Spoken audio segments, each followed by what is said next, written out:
Welcome back, everyone. We have a great guest. We got Brian from Atrophy. How are you doing today? I'm good. How are you? I'm doing great. Well, let's get into this. You guys are releasing your third studio record March 15th. With you guys being a band that has been out of the industry for quite a while, what was your approach writing this new record? Um, I think the approach was just to write the best record we possibly could. This record is written differently than the two prior. As we had a full band, we went to the studio out in California, and this one was done digitally. Mhm. So that was a new experience for me. Dang. So, yeah. That must have been crazy because with your guys' first two records, those came out in the 80s, going from tape probably to this whole different situation. Yeah, it's completely different. And vocal wise, what was your approach writing the vocals compared to the first two records?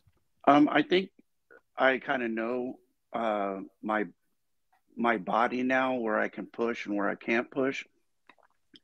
And I think if I listened to the first two records, I think I was holding back a little bit Mhm.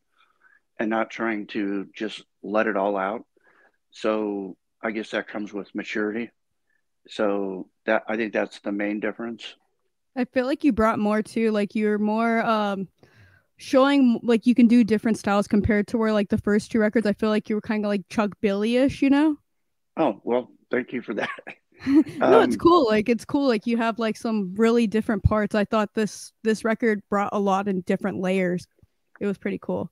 yeah, that's something we wanted to bring into this record. The guitar playing has kind of a Gothenburg Mhm. thrash feel, and that's because of Mark. He's typically writes Gothenburg death.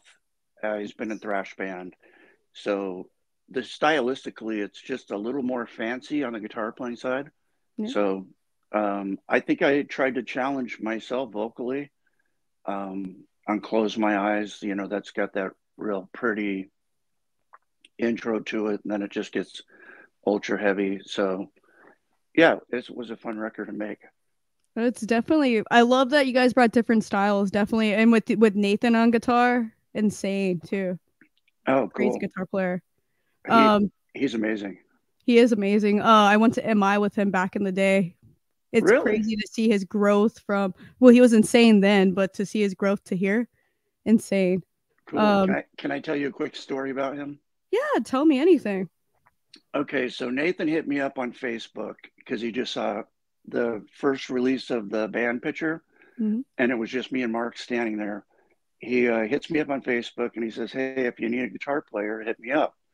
And I kind of laughed at him because he's 34, Yeah. and I said, "Well, what makes you think you could play this kind of music?" And he told me the whole history about going to guitar school, and he told me some bands that he had toured with. And I said, "Well, I'll give you a chance to see, see what you can bring to it." And working with him has been uh, pretty amazing because he brings all that wonderful virtuoso Mhm. talent to the band, and yeah, it's been a great pleasure to work with him. He was that guy at my work because we had to do live performance workshops. He was that guy if you want a cool solo for like the metal LPW, he was your go to guy. You want to schedule with him, be on the same slot as him. He was insane. Nice, yeah, yeah. Um, He's still that guy apparently. he is. He's wild. So you guys talked about well, you talked about writing this, well, recording this record in LA. What made you guys do that? Oh no, we didn't record this record in LA. The two prior ones we Oh, did. okay. So this record was done digitally uh, on the internet. Surprisingly enough, Dang. Mark lives in Tucson, Arizona, which is my hometown. Mhm. I now live in Rogers, and Nathan is in Atlanta, Georgia now. Yeah. So that was the challenge to write it and make it sound like everybody was in the same room.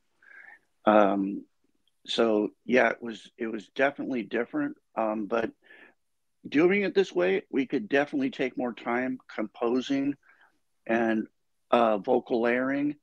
Whereas you went to the studio, you had one take, two takes maybe because that clock's burning. So yeah, that was it's been a very cool adventure to do it this way. That's pretty cool. And with you guys doing this new release, were any of these archive songs or did you guys write all new songs? These are all brand new riffs. Everything is brand new. Dang, We didn't take anything from the old. that's pretty cool. Um, we did have some stuff that was recorded back in '93. Hmm. Although it's okay, I think Mark and myself wanted to step up from where I thought we would have been back Hmm. then. So yeah, it's just make it feel like the evolution of the band. Oh yeah. And with you guys making this 9 tracks, what was the process picking the track order? So the first track we did was American Dream, and a friend of mine, Craig and Lum from Heathen, did a guest solo on that. And then we just started writing each song. But as we started writing, I started coming up with the theme of the album, Asylum. Nice. And one of the last songs I wrote was 5 Minutes to Suicide. And so the Apostle, if you've heard the record, is just prior to 5 Minutes. Hmm. And the Apostle is now in the open air asylum and he's screaming at everybody. And so it's really weird. It almost came out to be a concept album, Yeah. even though it's not. So I think it just took that natural progression as we were writing. That's pretty cool. And with you being the lyricist, did you basically have like did they write the record and then you wrote your lyrics, or did you write the lyrics and they wrote towards your lyrics? So each song individually, when I get it, Hmm. the first thing I do is listen to it, and then if I want to make a change, we do that first because that's the hardest thing to do. Is once you plant something on there, it kind of sticks. And then I would put the lyrics on it. So we approached it from that way. That's pretty cool. And with you guys writing the 9 tracks, did any of them not make it on for like? Did you guys write a bunch and some didn't make it on? Yeah, I think we had three extras. Two we didn't quite finish up. One we finished up, and then we realized we only had so much time on the album. So that song got cut from the album. And I actually gave it to the record company in the studio Hmm. uh, where they could access and pull the songs off. And they didn't use it. Okay. And it was intended to go on the CD version of it because you get 45 minutes on the LP. That's pretty cool. And that's like the smartest like way to do it because you don't want an hour. That's just gets too long, you know? Yeah, Um, I don't want to bore people coming back, you know. yeah. And you guys brought back the jester on this record because on the first record, Socialize Hate, you have the jester. What made you guys bring him back? And can you tell us a little bit about your mascot? So the mascot, his name is Jinx.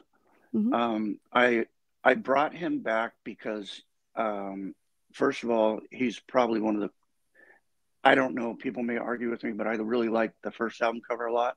That's pretty cool. I love the inner sleeve in it. We actually made a T-shirt of that, and I didn't think we got to explore that concept of our band. Hmm. So I wanted to bring him back, and I wanted to make him more hideous than ever. And so after the album is released, I'm going to be releasing some more artwork Nice. that goes with the album. And there's an Easter egg on the album and in the artwork that will kind of bring all three albums and tie them together. That's pretty cool. Cause like I was asking Nathan before all this about the jester, and he was telling me about how you guys were trying you guys modernized him, and then at once he looked like a clown, and you guys no, it's a jester and stuff Yeah, like that. yeah. I came up with the concept and I took all the artwork and I gave it to the artist, and he had his hand. I wanted him to be telling people to come into the asylum, Hmm. and he had that uh, what is it, the ruffle around a clown's outfit. I'm like, Yeah. dude, absolutely not. He's not a clown. He's a jester. So, yeah, What made you want a jester out of everything? just because they're so damn evil. Um, they're really, when you think of jester, uh, what was that Stephen King movie? I think it was Pet Cemetery or something like that. It had a bunch of different shorts and it had this little jester in there, Yeah, and a cat's eye. I think that's what it was. I think it is. But yeah, it's just he's just pretty insidious, man. I think he's cool. I was telling Nathan, I was like, man, you guys should just have like a movie about him because he looks evil. The one that you guys have on the new record, he looks so evil. I totally agree with you. I'd like to. I wouldn't mind at least incorporating him into a video. That'd be I really could. cool. Yeah. And then for this new record, you guys have a whole new lineup. What was the process finding these musicians? So Mark, he's a close friend of a friend, Mm-hmm. and I did a song on his album, "Condemn the Dream," and like I said, he lives in Tucson, Mm-hmm. and I thought he'd be a really good uh, bring in to into the band. And once I heard his writing style, I just knew that he was the guy. And so I started working with him. We didn't have anybody else in the band. And me and him had both worked with a guy named Jonas Schutz. He is from Germany and he's the drummer. And I would have used the old drummer, but he didn't want to join us. So I picked Jonas because he's just a monster on the drums. And and like I said, we found Nathan through the internet. And Josh, I put up an ad on Facebook, Josh Gibbs from Malevolent Creation. Mm-hmm. And somebody tagged him and said, dude, this is one of my favorite thrash bands from the 80s. And he hit me up and I had him play a couple songs and I was just blown away. He's really, really good. And he's a very cool guy. Oh yeah. And the live drummer we found in Phoenix, and he was recommended by a guy named Alex Marquez, who used to play in Malevolent Creation and Solstice and a bunch of other bands. But Okay. so, yep. That's pretty cool because I feel like with this record, you guys leveled up especially with the musicians, man. It's insane. The record just insane. Well, thank you so much. I really wanted, instead of just finding local musicians to fill the spot, I wanted to find the right musician for, who's going to bring some talent into the band and, like you said, level up. Yeah, definitely. Like when you guys haven't been around for so long. Well, I was reading you guys came back in 2000s, I think it was 17, and then just you didn't pan out. So then you got a new lineup. I think this whole new one is perfect, especially for a comeback. Great lineup. And with you guys, you guys played quite a bit already. How do you guys prepare for a show? So we all have to do a massive amount of homework, and thank God I play with musicians of this caliber. So about 3 days before we go to any show, we will fly into Phoenix and we practice for 3 days and just go over everything once and everything that we need to fix or change or work on a little bit. We do that and we're pretty much ready to go. That's simple. That's easy. It's a lot easier than it used to be. I bet. And you guys were on quite a hiatus, like I was talking about with Atrophy. When you guys started performing live again, were there any songs that hit you the same like they did back in the 80s, 90s? Yeah, I mean, I remember doing Product of the Past at practice, and my bass player and my drummer said, "Oh my God, I got the chills." Like, it just to get that feeling again of music. It's pretty amazing. I bet. And then for you, like with this new release, how many of the songs do you feel are gonna make it on the set list coming up? So we have two songs that are on the set list, Mhm. and those is Punishment for All and Seeds of Sorrow. We do want to introduce one other song, and I think that's going to be High Anxiety. But man, I would just love to tour this album, but That'd be cool. I don't want the fans to be, because they like the old stuff too. Of course. And then is there any new songs that you are looking forward to singing live? Yes, every single one of them, man. Because Close My Eyes was the biggest challenge for me vocally, because it's so different, and yeah, it's just a whole another level, like you said, Yeah. and I just can't wait to get out and attack it because I'm very anxious to do that. And like I was talking about, like I said, this is a little different compared to the first two records in a good way. Do you feel like these musicians brought this out of you? Like where like you're talking about the track where you sound a little different. Do you feel like Sure. that? Because it's cool. It's a different. So so the first thing that we never did before is we never down tuned. Mhm. So we down tuned one step, which isn't a whole lot. Um, and as everybody matures, your voice kind of deepens a little bit. Yeah. And I've always had that Chuck Billy um, vibe going on, so I could really just bring the my full vibrato to it, you know. Mhm. And yeah, I think that that is a very good perception. I think they did bring it out of me. You could tell with the way it is, you guys all have different influences, and it's really cool to see difference brought out of everyone. And this Oh is yeah, like I said, up to with Nathan, this is like way up his alley because he's all 80s thrash. So yeah, yeah. You think? And the other story was when I met Nathan, I said, "Well, how do you know of us?" And he told me a story of like when they had time off, they'd all go in the library and look up '80s bands. it's And true. we came up, and he said, "Man, I love you," and Annihilator, and he should have been born then. He Oh yeah. just he's an '80s dude, even though he's younger. I mean, he just that's who he is, you know. It was crazy because, like I said, when I went to MI with him, I'd come back from like one of my classes, bass on my back, where I'm walking in there, and it's like a big old clan. Like they're all just hanging out, like right by each other, each listening to music with each other, and then have their guitars out. At that point, he was playing in his yellow Ibanez and Oh doing yeah, these craziest. Those were the days. Those were cool. That like that you're one of the bands they always had on, like you said, and he always loved Annihilator. yeah. It's very cool, man. I hope I can. And one of the things I wanted to do with Nathan, I see the talent in him, Mm-hmm. and he just never had the opportunity to get into a national act. Yeah. And so I wanted to give him a chance because, man, there are so many people like him. You know, I could pick a bunch of old dudes who've done this before, but I love the energy of younger people because that's what this music is about. Oh yeah. It's that energy, and he definitely brings it. Not just that, like I feel like bringing someone a little younger into the band will also get you guys a new like audience too because they have like he has followers from being Ethan Brosh and all that stuff. So it opens like everyone up to, oh, he's an Atrophy. Oh, I have to go check them out, you know? Cool. Yeah, absolutely. I can never remember what's his name. Ethan Brosh? Bot Ethan. Yeah, I can never remember the name because everybody asks me if he's done anything before, and I can never remember his name. I got to write it down. And then with you guys adding this third release to your guys' catalogs, what top three songs do you feel have to be on every set list?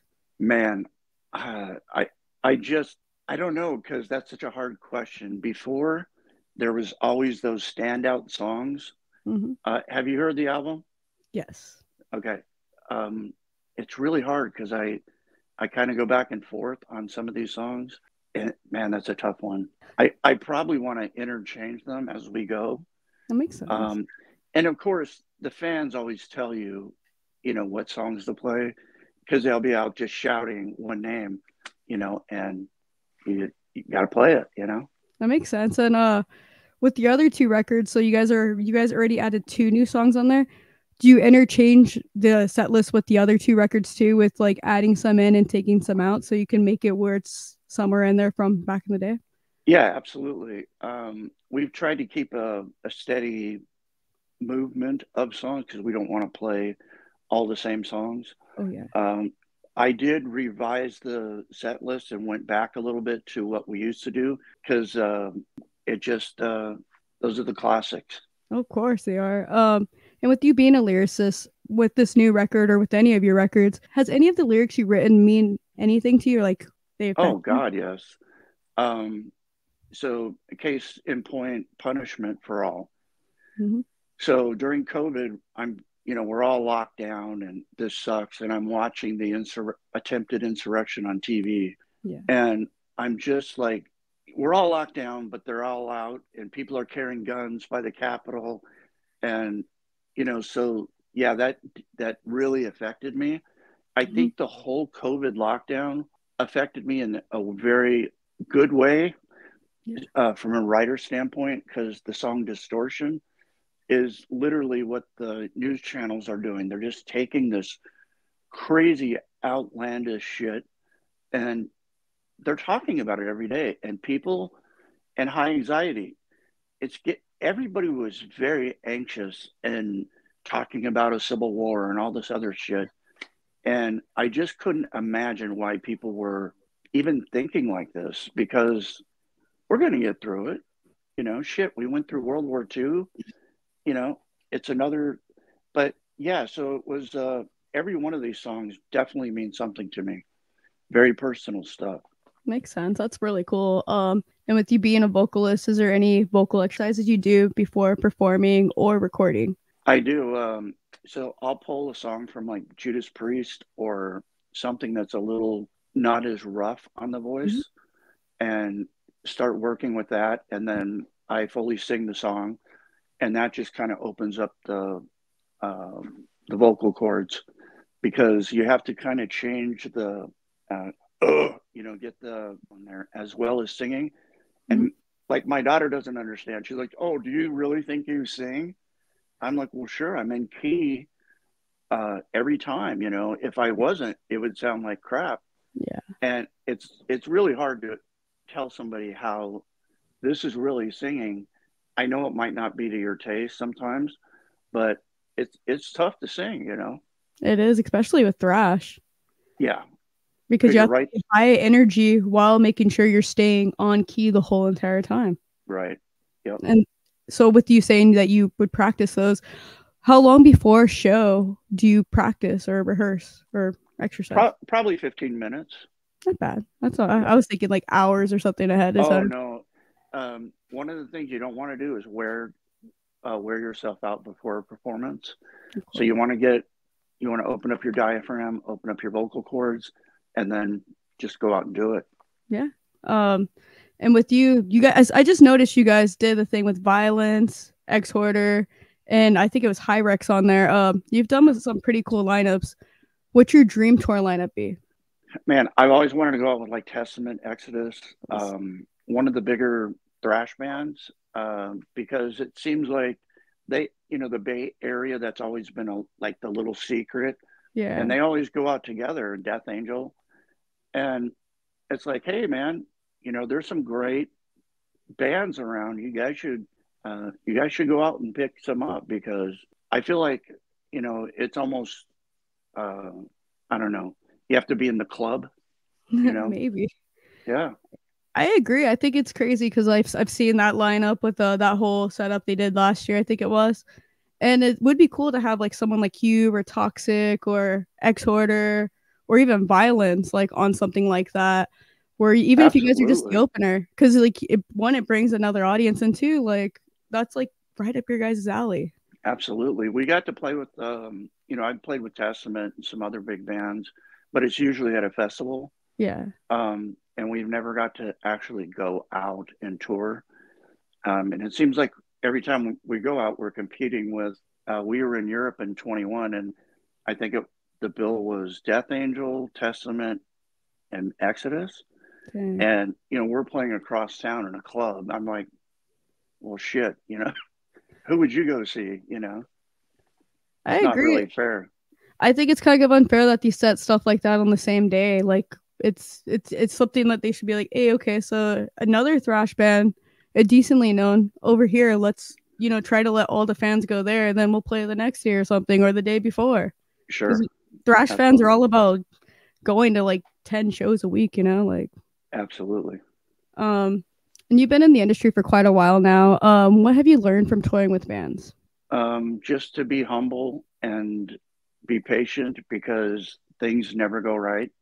That's And true. you really have to, uh, not get pissed off about it and just, it kind of is what it is and make the best of every situation. And I'll give you an exact point on this. Mhm. So we were supposed to play out in California with Toxic and, two other bands, and I'm not going to be able to remember the name of them. But it was this big show. The flyers looked killer, and I kept talking to the promoter, and so we packed. I flew to Tucson. We got a rental. We drove out to California, and we pull in this little shitty club, and all the lights are out, and there's a chain on the parking lot. I'm like, what the hell's going on? and it's just getting dark. Usually at 3 o'clock, 2 o'clock, we've done sound check. Yeah. So we pull in, and the guy shows up. I finally get a hold of the promoter. They turn on the lights, and I walk in. There's no PA. There's no stage. And I talked to the promoter, and I said, "Dude, what's going on?" "Oh, well, he told me Toxic canceled, and the other band's house burnt down or whatever, and we're the only band." So people start showing up, and they keep running up to the promoter. "I want my money back. This is bullshit." And I'm like, "Oh my God." So this guy Crazy. paid a dude $100 to go home and get his PA. He comes back with a karaoke mic, and I'm like, "Shit, man, we're already set up. We drove all the way out here." So we did the show, and we made probably enough money to cover our hotel room. That's So, crazy. you know, I I think they should have at least given you the option, like at least a few days ahead of time, if you guys wanted to do that or not. But I mean, that's cool of you guys to actually sit there and do that. Sounds like it a was Spinal Tap moment. it was the band Hatchet. So there was three decent bands on the bill. I think he was so afraid that we wouldn't come. So if the other bands canceled, we might have just said, "Well, we're not showing up." So we didn't have any inkling that nobody else was going to play. So Crazy. yeah, But he could have still been a little bit like more professional. Like it should have been like, hey, I have to call you 100 times, and then like all the lights are off, no stage. Like the PA yeah, thing, like come on, like really, you don't have a PA? yeah. I mean, I didn't know what the hell he was doing, but it was a complete disaster. But it's lesson learned. It sounds like a crazy lesson to learn. Yeah, Is would you say that's one of your craziest show stories? yeah, stuff like that. We had a night off, and when we were touring with Sacred Reich over in Europe, and we went to a Gloria Cavalera, our manager at the time, wanted to go to a bar, so we picked the Wheaton Inn, and I go in there and I look around, and it's completely empty. It's very dark, and I go in and use the head, and my drummer's on the far urinal, and this guy is like, I'm 6'2", Mhm. and this guy was like 6'6", and he's got a biker jacket, and he's like, "Hey, mate, what brings you blokes in?" And I used to have this really crazy metal jacket. It had like a dragon, studs all over the back, a haunted house on the back. It was just, it's a rock jacket. Yeah. And I said, "Well, we're in a band. We're playing tomorrow night." And he just gave me the creeps, man. And Tim came out, and I said, "Dude, I'm going back to the bus. I don't like it." And so I get back to the bus, and within probably 10 minutes, our sound guy comes in, and he's got a broken nose, Oh blood shit. all over his face. They took the singer from Sacred Reich and pulled his leather jacket over his head and spun him around and threw him through a plate glass window. Yeah, it's we got That stories to tell, man. It's that sounds like a crazy story. That sounds like a movie story. That's yeah, crazy. it was unbelievable. But I'm glad I trusted my senses because, anyways, they were a biker bar.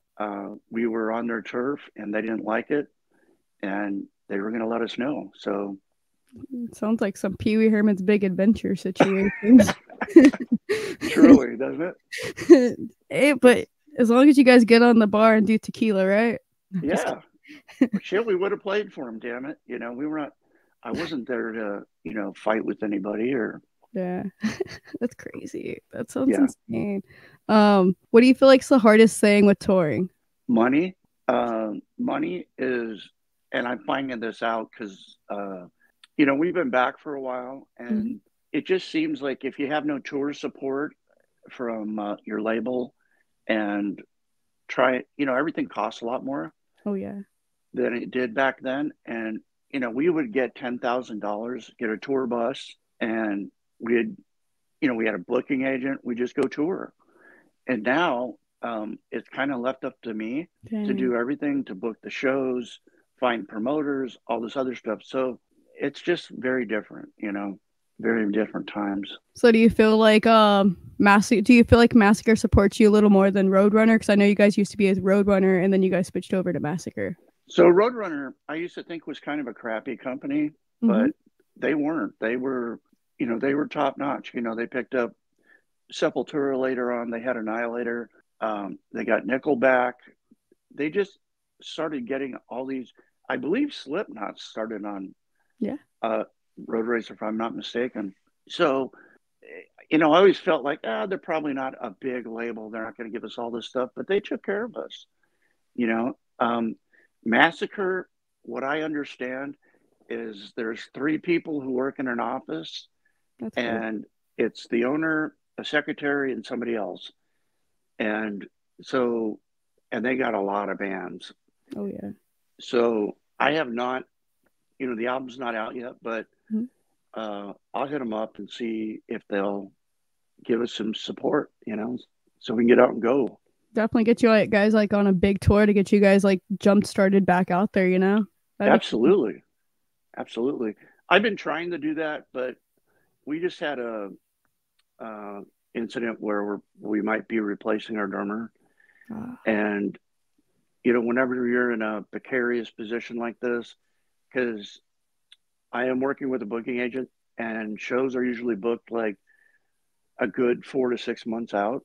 Mhm. And so I had to pull back from that, but I'm anxious to start booking and get going. I think it'd be cool to see you guys like do because I know you guys did the X Hoarder and the violence thing overseas. That'd be cool to like see you guys do it here actually because they're Oh, both great bands, you know? oh yeah. Everybody's been asking, and to get the kind of money that we all would want Hmm. to tour, I would do that in a second. Like absolutely. And I don't know if violence is going to be around too much longer. Yeah. I heard that what's his name? Phil's gonna. I think he's gonna do the Kerry King thing. I'm not really sure. Yeah, I think he So, announced that recently and he's like, well, that's not the exact reason why I'm leaving, but it's like, dude, so then you're just gonna leave Sean like by himself? Like, I mean, to be honest, like Phil, of course, is part of violence and they've had like, Perry's gone now. The dude, I always forget the guy's name for Machine Head, he's gone.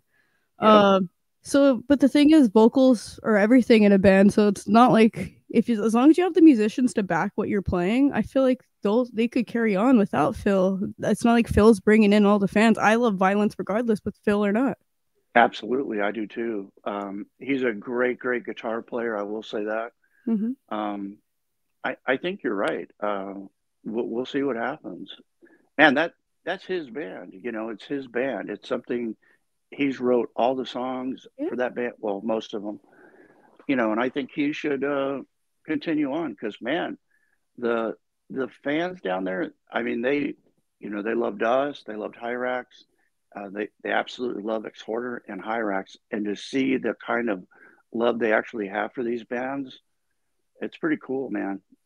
it is. It's insane. Like I feel like that's more over there than over here because I feel like thrash is still really big over here, but I don't feel like if we were like on that level, we would get better, like lineups. Absolutely, But absolutely. it's just not like that here. It's kind of weird because the promoters will take on stuff like that in other countries, but I don't see anybody stepping up here. Nobody Yeah, steps up. And if you took a good lineup around, there's money to be made. I agree. Like, look at like last year, I saw Overkill with X Hoarder. That was sick to see. I forgot who opened up, but if we got more stuff like that, I feel like like that place was packed. If we Oh, got more cool. stuff like that, that would be cool. But we don't. I don't think Yeah. we get a lot of thrash lineups over here anymore. It's Yeah. insane. Except for the whole Exodus Testament thing. That's like just forever, I think. I don't know. Yeah. It's been going on forever. It's just like, Slayer and Lamb of God. That was going for what, 4 years? I'd seen Slayer so many damn times, you know, and now Pantera's back, and it's I think they're finally bringing some underdogs, or is it Slayer? Slayer was talking about playing a show with Power Mad. Those bands should be bringing some of the not so well known bands around, in my opinion. I mean, like at least have two big names on the lineup, and then like because that's what you need, at least two big ones, and bring you need two openers. The two openers could be the smaller ones that can help them out so much, Oh, hell yeah. and Absolutely. can even get them if they're not on a label, get them on a label. You know. Absolutely. I agree. So with you talking about touring, do you have any tour rituals or rider requests you ever have? Tool rituals? Yes. No, not really. They I'm surprised because a lot of people either have like where they do their whole like hand thing, or they always have where, well, I take 10 minutes backstage to do that, like it I, or I, so I guess yes. I think everybody goes backstage for 15 minutes, gets their hands warmed up. I think that's the biggest thing. And then I usually step outside and go out, sing to myself, Mhm. and then come back in and get ready for the show and stretch. That makes sense. Yeah. So what advice would you give your younger self? Don't take anything for granted because it can be taken away like that. We found that out when grunge hit back in the 90s. That must I be. mean, we, to be honest, we would have continued on if we didn't get dropped from our label. I think we would have absolutely continued and we would have grown as a band. But that was such a hard thing to take, when I was 24 maybe. Mhm. And because we had it really good. And it was just music changed. And I think that's one of the things I'd say get ready because it's not an easy ride. What I love when you bring up like grunge taking over and like thrash being kicked out. At least you guys weren't one of those bands. Like as much as I love violence, at least you guys didn't do like a nothing to gain type of record. Oh If God. you listen to that, like at least you guys like were like okay. But what sucks too is like the whole do it yourself nowadays. Like if you guys had that back then and you guys had social media, I think you guys would have continued also. We probably would have. And to your point, like you said, we've been back together since around 2017. Mm-hmm. But we've tried to write before now, but now I have a wonderful team. Mm-hmm. I got people in place, and the sound is there, and that's what I was desperately missing was the sound again to have it, fresh and just freshened up and ready for attack. And so, yeah, I think we would have done it, but I think another thing is what you guys have, which I feel like you guys probably had back in the 90s, or not the, well, 80s, 90s. I think you guys have the passion more on this record. Like, of course, those were fun records, the first two, but this one has more passion. It has more raw material. It has different layers, different elements. I feel like you went out of your like where it's not, oh, you're Chuck Billy, you're yourself, you're Brian, you're not like someone else, you know? yeah, I did step out of my comfort zone on this because you have to if you want to get better Yeah. as an artist, and so I think you're absolutely correct on that. I decided I never really do really weird questions, but I decided I wanted to add something a little fun on here. You've been in the industry with thrash from the beginning. What would your Mount Rushmore of thrash vocalists be? Let me see. So I think Chuck's up there. Mm-hmm. Um, I I'm gonna have to put Russ from Forbidden up there because he's so different. Um, Let me see. Man, thrash vocalists are kind of hard to come by when they're really, really hit a wonderful level. Man, that's a tough one. I might put Eric AK up there too from Flotsam because he's a hell of a singer, man. And God, I don't know the last one.